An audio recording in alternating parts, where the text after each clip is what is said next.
Bismillahirrahmanirrahim. Assalamualaikum warahmatullahi wabarakatuh.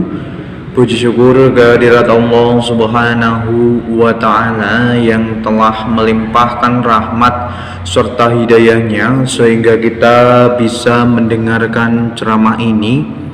Sholawat serta salam semoga selalu tercurahkan kepada junjungan kita Nabi Muhammad Sallallahu Alaihi Wasallam beserta keluarga dan sahabat-sahabatnya yang kita nantikan syafaat beliau di yaumul kiamah. Hari ini saya akan memberikan ceramah yang berjudul keikhlasan yang bernilai besar di hadapan Allah Subhanahu wa Ta'ala. Ikhlas secara bahasa artinya adalah tulus, murni, dan tidak bercampur. Dalam konteks ibadah, ikhlas bisa diartikan sebagai mengerjakan segala sesuatu karena Allah Ta'ala, tanpa mengharapkan imbalan apapun, tanpa ingin dilihat oleh siapapun, tanpa ingin mendapatkan pujian dari manusia itu sendiri. Ada beberapa cara ketika manusia memiliki rasa ikhlas yang akan bernilai besar di hadapan Allah Subhanahu wa Ta'ala. Poin yang pertama, ada syarat diterimanya amal ketika manusia itu berbuat kebaikan secara ikhlas. Amal yang besar di mata manusia bisa menjadi debu yang tidak bernilai di hadapan Allah jika didasari dengan rasa pamer atau riya atau sum'ah, yaitu ingin didengarkan atau diperdengarkan kepada orang lain.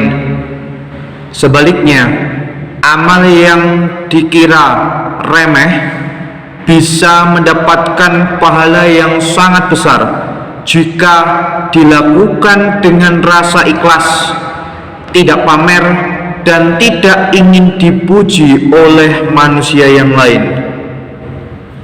Allah Subhanahu wa Ta'ala berfirman dalam Quran surat Al-Bayyinah ayat ke-5 yang artinya, padahal mereka tidak disuruh kecuali supaya menyembah Allah dengan memurnikan ketaatan kepadanya dalam menjalankan agama yang lurus. Dalam ayat ini ditekankan bahwa perbuatan yang lurus atau perbuatan yang baik ini murni, harus dijalankan dengan rasa ikhlas dan rasa taatnya kepada Allah Ta'ala, sehingga ketika manusia yang memiliki agama, manusia yang memiliki keyakinan akan Tuhannya, maka manusia tersebut ketika berbuat sebuah kebaikan harus dilandasi dengan rasa ikhlas. Rasulullah juga pernah bersabda yang diriwayatkan dari hadis riwayat An-Nasa'i yang berbunyi, sesungguhnya Allah tidak akan menerima amal kecuali yang murni karenanya dan mengharap keridhoannya.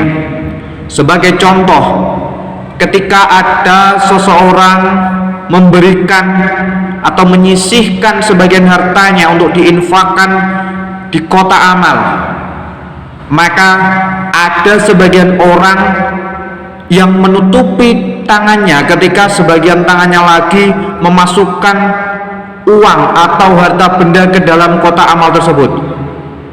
Ini merupakan contoh bahwa ketika ada manusia yang ingin beramal, maka dia tidak ingin dilihat seberapa besar uang yang dimasukkan ke dalam kota amal tersebut, melainkan yang ingin dinilai adalah seberapa ikhlasnya orang tersebut dengan memasukkan sebagian uangnya, entah berapa nominalnya, tapi seberapapun nominal yang dimasukkan ke dalam kotak amal tersebut akan dinilai baik dan mendapatkan keberkahan di sisi Allah Ta'ala.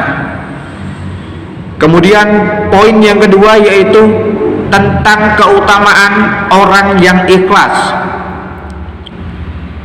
Mengapa ikhlas sangat bernilai besar? Poin yang pertama, ikhlas bisa menghapuskan dosa-dosa manusia. Ikhlas seperti yang saya katakan tadi adalah tentang kemurnian. Kemurnian hati seseorang yang ingin berbuat baik, sekecil apapun perbuatan baik yang dia lakukan akan bernilai ibadah apabila manusia tersebut mempunyai rasa ikhlas. Dan seperti yang saya jelaskan tadi, rasa ikhlas tersebut akan menghapus dosa-dosa yang telah lalu, terutama dosa-dosa kecil yang tidak sengaja diperbuat oleh mereka. Poin yang kedua yaitu ikhlas mendatangkan ketenangan hati. Ketika ada orang yang merasa ikhlas, maka pujian tidak akan membuatnya sombong. Ketika ada orang yang berbuat baik tapi tidak ingin dipuji, maka orang tersebut akan mendapatkan ketenangan hati di sisi Allah Subhanahu wa Ta'ala, sehingga ketenangan hati yang didapatkan tersebut bisa membuatnya semakin meningkatkan ketakwaan kepada Allah dan semakin yakin bahwa rasa ikhlas akan membawa dampak yang baik bagi hati manusia. Kemudian poin yang ketiga, ikhlas adalah pelindung dari setan. Iblis mengakui bahwa ia tidak mampu menyesatkan hamba-hamba Allah yang ikhlas. Di poin ini menekankan bahwa rasa ikhlas yang tinggi bisa menjadi pelindung dari syaitan, dan ini merupakan sebuah hal yang baik agar bisa melatih manusia mengendalikan perasaan hatinya. Kalau dalam istilah Jawa disebut legowo. Legowo ini juga belapang dada, ikhlas ketika mungkin menerima cobaan dari Allah, ikhlas apabila diberikan ujian yang sangat besar dari Allah, dan berbagai bentuk ikhlas yang lain, sehingga manusia tersebut tidak akan tersesat ke jalan yang salah. Kemudian melanjutkan dari poin sebelumnya, yaitu tentang cara melatih ikhlas.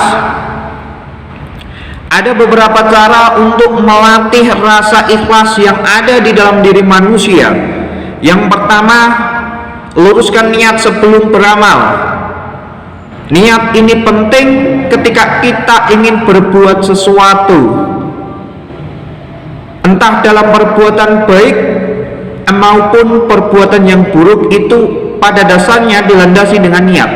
Akan tetapi concern saya di sini adalah tentang rasa ikhlas. Niat saja kalau tidak disertai dengan implementasi perbuatan dari rasa ikhlas itu sendiri juga tidak akan berguna. Oleh karena itu, di poin selanjutnya ada tentang menyembunyikan amal. Ketika kita bersedekah, sebisa mungkin jangan sampai orang lain tahu berapa nominal yang kita sedekahkan. Biasanya di dalam satu lembaga amal ada sebutan hamba Allah, karena mungkin yang bersangkutan tidak ingin diketahui namanya ketika berinfak atau menyisihkan sebagian hartanya ke dalam lembaga amal tersebut. Kemudian poin yang terakhir, lupakanlah kebaikan. Setelah kita melakukan amal, lupakanlah. Jangan pernah mengingat agar tidak muncul rasa ujub atau rasa membanggakan diri. Rasa bangga yang terlalu berlebih justru akan membuat kita sombong, melahirkan rasa kesombongan, rasa congkak yang sangat tinggi, sehingga kita ingin dinilai baik di mata orang lain. Akhirnya, marilah kita membersihkan hati kita dari rasa riak atau pamer, rasa ujub dan sum'ah, sehingga kita bisa meraih keberkahan dari apa yang kita lakukan dengan rasa ikhlas tersebut. Demikian yang bisa saya sampaikan, kurang lebihnya mohon maaf. Barakallahu fikum dan semoga bermanfaat. Wassalamualaikum warahmatullahi wabarakatuh.